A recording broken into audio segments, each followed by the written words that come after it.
중개대상물의 표시 광고입니다. 개업공인중개사가 의뢰받은 중개대상물에 대하여 표시 광고를 하려면 중개사무소 개업공인중개사에 관한 사항으로서 이러한 사항들을 명시해야 합니다.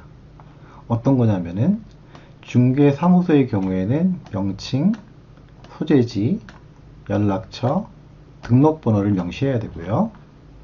개공의 경우에는 성명을 명시해야 됩니다. 한편 법인의 경우에는 대표자의 성명을 명시하면 되겠죠. 개공이 인터넷을 이용하여 중개대상물에 대한 표시 광고를 하는 때에는 위에서 정한 사항 외에 이렇게 중개사무소의 명칭, 소재지, 연락처, 등록번호, 개공의 성명 이러한 사항 외에 중개대상물의 종류별로 이러한 사항들을 명시해야 합니다.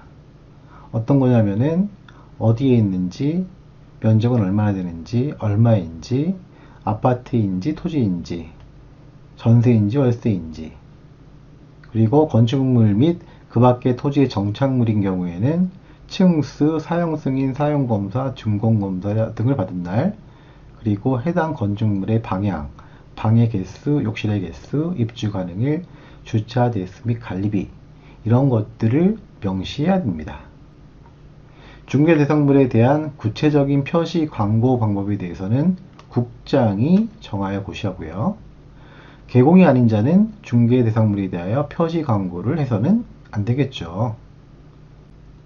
개공은 중개대상물에 대하여 다음에 해당하는 부당한 표시 광고를 해서는 안 됩니다.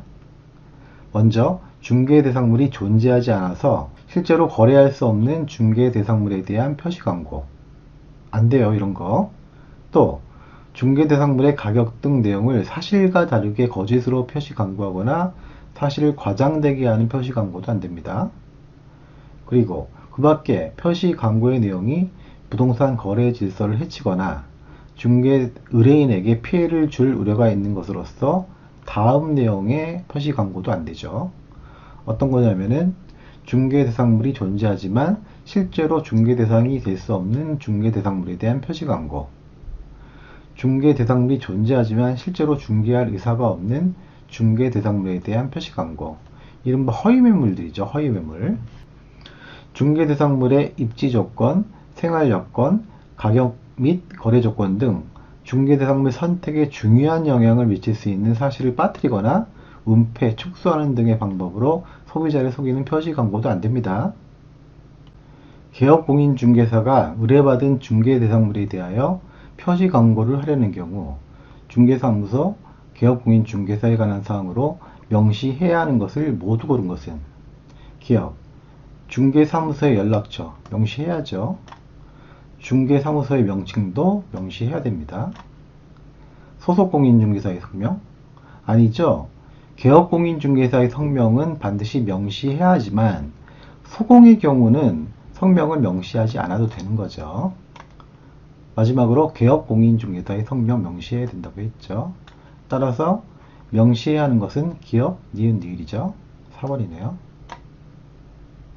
중개사무소 명칭 및 표시 광고에 관한 설명으로 옳은 것은 1번 공인중개사는 개설 등록을 하지 않아도 그 사무소에 부동산 중개라는 명칭을 사용할 수 있다. 아니죠. 개설 등록을 하지 않으면은 부동산 중개라는 명칭을 사용할 수 없습니다.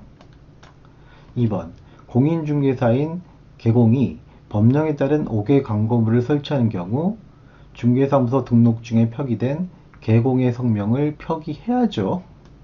틀렸어요. 3번 부칙으로 인정된 개업공인중개사는 사무소의 명칭에 공인중개사 사무소라는 문자를 사용해서는 안 된다. 그쵸? 부칙 개공은 공인중개사 사무소라는 문자를 사용하면 안 돼요. 따라서 맞는 지문이죠. 답이에요. 4번 등록관청은 규정을 위반한 사무소 간판의 철거를 명할 수 있으나 법령에 의한 대집행을 할 수 없다? 아니죠. 철거를 명했는데 이 명령에 응하지 않으면은 그때 대집행할 수 있다고 했잖아요. 할 수 없다고 했으니까 틀렸죠. 5번 법인인 개공이 의뢰받은 중개대상물에 대하여 법령에 따른 표시 광고를 하는 경우 대표자의 성명을 명시할 필요는 없다. 아니죠. 법인의 경우에는 대표자의 성명을 명시해야 됩니다. 명시할 필요가 없다고 했으니까 틀린 거죠. 쉽다.